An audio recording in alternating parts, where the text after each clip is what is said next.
Ahoj lidi, já vás vítám u našeho dalšího videa. Já jsem prostě animovaný panáček, který vypadá jaksi divně. Jo, znáte to, Velikonoce. Animátoři měli asi blbý den. No, i když. No, takže hody doprovody, dejte vejce malovaný, nedáte-li malovaný, dejte aspoň bílý, slepička vám snese jiný. No, tak to byl pání křik.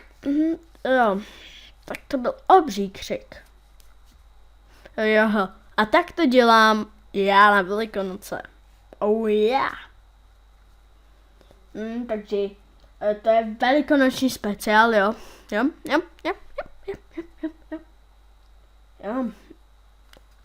Já nechápu, proč točím vůbec toto, když mě animují jenom. Jo, tak to by bylo vše z tohoto videa, s váma loučím a časák. Čau lidi, já vás vítám v našem studiu. No.